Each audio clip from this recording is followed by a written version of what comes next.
Piston fans, let's talk. As we already know, you've probably been through it all. The Pistons made a trade, and I have my take on it. Of course, I'm an advocate of the Pistons, so I'm going to stand on their side of the positives of this. There's no negative about this deal. There's nothing negative about it, and I'm going to dive right into it. The reason why there's no negative, because I'm looking at the Pistons' history of how they built championships. From Jack McCloskey to Joe Dumars, they both basically did it the same way. It's no different than what Troy Weaver is doing. All right, it took them so many years. It took Jack McCloskey maybe 2 years, maybe possibly 2 to 3 years. I want to say 2 years. Within 2 years to get Isaiah Thomas. Once he got Isaiah Thomas, and he was able to build something around him, off him playing consistently, they was able to contend, right? Isaiah had a hunger for the title. He didn't have a hunger just to compete or to chase Dave Bing or Bob Lanier. He had a hunger to compete for what Jordan had. I mean, not Jordan, what Magic had, what Bird had, what Dr. J. He was going for that, right? All right, now fast forward from there, you have a 14-year layover, and you get Ben Wallace. Ben Wallace is just hungry, period. He's not hungry he's undrafted, and then he goes to Orlando and he's being beat out by Bo Outlaw. What was the gentleman name? God, what was the name? Not Lloyd Vaught. I can't think of his name. But he's basically beat out on that team in minutes. So even if Detroit didn't make the trade for Grant Hill for him, Detroit was going to go get him in that offseason, right? So with that said, they have two pieces to build off of. In the middle between those two, they have Grant Hill. Now, Grant Hill is coming from an era with the Pistons that did not have any association with winning from either stints, from either Jack McCloskey, and he basically brought in by the trade to get in Joe Dumars and his run, right? But even with that said, look what it took to build around Isaiah Thomas. Okay, the same year I believe you bring in Bill Laimbeer. Did they have Rick Mahorn? No, they had the trade from Rick Mahorn. Actually, at the time, Rick Mahorn did not want to. He was at Washington and he did not want to be a Piston, so he comes over. Now you still don't have that. You still have the likes of Earl Cureton and stuff like that. You really don't have any talent. All right, so you have Bill Laimbeer. You get Rick Mahorn maybe a year or 2 years later, maybe possibly three. And then you go ahead and go in the draft and you get Dennis Rodman. I think Dennis Rodman, John Sally, and came a year after they drafted Joe Dumars. But even with that, you have Isaiah Thomas, Bill Laimbeer, and I believe they have Vinnie Johnson. I think they traded for Vinnie Johnson. And that's it. That's all they had. Now, they built 2 titles off of that. Jack McCloskey was a brand new GM. Chuck Daly was a brand new coach. I think he was assistant coach in Cleveland, if I'm not mistaken. Where I think it's where Bill Laimbeer was playing with him, and I believe he was assistant coach over there. And so it was a brand new clean slate, right? But look what they had to build to get. They had to trade this piece to get that piece. They had to bring in this piece. They had to trade the likes of this player to get that player to get that player. Look what it took for them to get Mark Aguirre. They had Kelly Tripucka. Forgive me. It was Isaiah Thomas, Kelly Tripucka, Bill Laimbeer, Vinnie Johnson. That was their first 4, from my understanding. Of course, you got a lot of older vets that was there, but the vets they're pretty much leaving and they're bringing in these guys. So you trade Kelly Tripucka for Adrian Dantley. You trade Adrian Dantley to get Mark Aguirre. Now you get your title. Look what they started off with Kelly Tripucka back in 81, 82, and they didn't get a title until 89. See what I'm saying? They had to build it, right? Because why? Because Detroit, we can say they're a low market and everything else, but it's just how it's done here in Detroit. Same thing with the going to work crew. I met forgive me. Joe Dumars start off with Ben Wallace, John Wallace, Eric Montrose, Mikey Moore, Zeljko Rabatra as his bigs. That's what he started off with. Now he takes out Eric Montrose. He trades him, I believe, to Toronto to get who was that? Was it Michael Curry? I believe that was the deal, or Corliss Williamson. I forgot which one how it went. I think it was Michael Curry. Anyway, so this is what you're starting off with, and you end up with your starting lineup as a Dana Barrows, Jerry Stackhouse, Michael Curry, Cliff Robinson that you traded for. I think that was the John Wallace trade. John Wallace and something else to go get Cliff Robinson. And then Ben Wallace. And now you make your run. Is that any different than what Troy Weaver is doing now? So, every player that Troy Weaver had brought in is bringing him assets, right? Until he find his one guy that he can build off of, which is supposed to be Cade by now. It's supposed to be Cade. He's the number one pick in the draft. He's supposed to be the guy that he build off of. He's nowhere to be seen. So they don't have any. So people say they got to hurry up and win, but it's hard to win when you don't have a main guy to build off of. They don't have nothing. They just scrambling. That's not Troy Weaver's fault. The guy who he picked went out.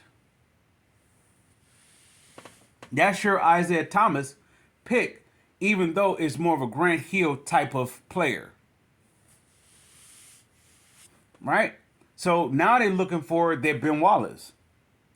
Because the Isaiah Thomas Grant Hill player is not showing up. So now they need their Ben Wallace player. The lunch pail guy. The one that has so much to prove. Stewart didn't have nothing to prove. He was drafted. He didn't have anything to prove. Ben Wallace was beyond hungry. He was starving. He didn't want to go back to where he came from. Right? He didn't want to go back to Alabama. He didn't want to go back there. I say Alabama, but I think it was Virginia, Alabama. He didn't want to go back home. He was determined. You can't beat that. You can't outwork that. Someone who is starving? No, you can't beat that. They don't get content. So Detroit don't have that type of player. So what is it supposed to do? This is a no-winner. I mean, no winner. This is a no-brainer, and is a win-win situation all the way around for the Pistons by trading a guy who is not hungry for a guy who can actually benefit one of your future assets. Who's your future asset? You got your backcourt. That's your future asset. What I mean by that, okay, let's say hypothetically the Pistons get the number one overall pick in the draft. Look what that do for you, right? You have more than flexibility again to make more moves. Until you find your guy, you always want to put yourself in position to be in a position to get your guy. They don't have that guy yet to build around. So if let's say if they get Yama, right? If they get him in the first overall pick, you have him, you have Stu, Noel.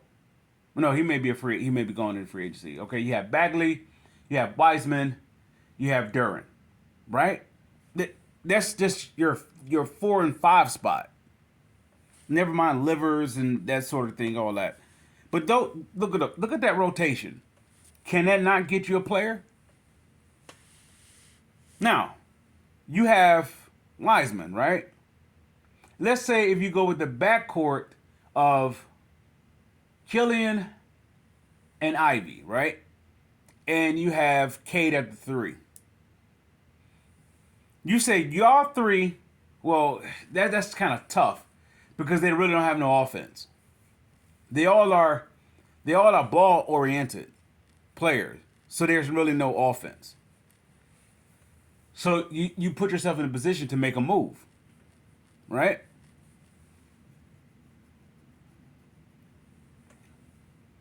What I'm looking for the Pistons to do is to go defensive at the 3 spot. Now, if you have Bojan. I'm saying Bojan. You have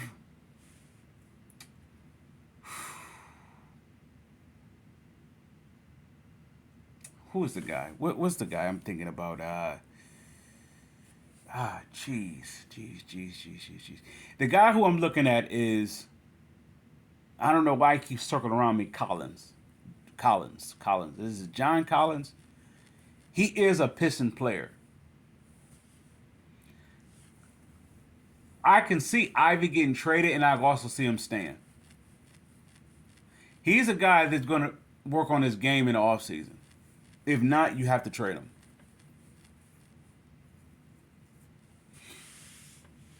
John Collins is a guy. I want to say you could put him at the 3 spot, even though he plays the 4.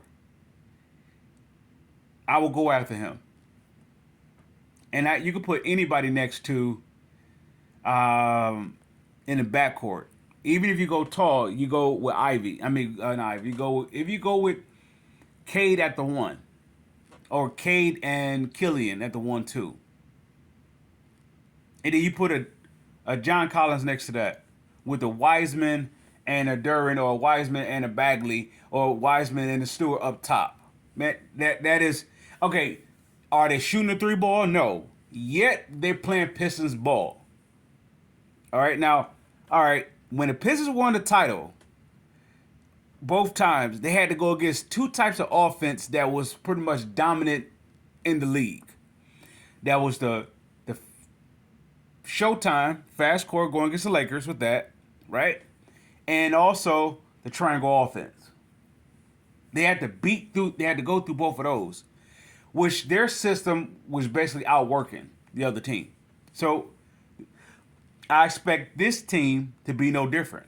You're gonna have to outwork the other players. That's why I say Dwayne Casey is the right guy for the job, because he's teaching them how to work hard. He's giving that inside of their core. That's our Pistons legacy. That's our culture. Is to work hard. He's installing that into them now. So when it's time for them to make that next step, they'll be ready to build on top of working hard. Now they can actually, their defense is going to work their offense. The Pistons didn't really get going until it was Chauncey and Rip in the backcourt. Even though Dana Barros and Stackhouse did okay, they didn't get going until Chauncey and Rip got in that backcourt. But look how they assembled that. They drafted Isaiah and Joe Dumars, right? They was able to get Rip and Chauncey through other teams. Now, how Detroit is going to assemble a backcourt this time around is going to be interesting. It may be a combination of both, drafting as well as getting a player from another team. Or they may repeat what they did with the Bad Boys or going to work. It's going to be interesting how that works out. But nonetheless, they are in a good position from this point forward. Pistons fans, I salute.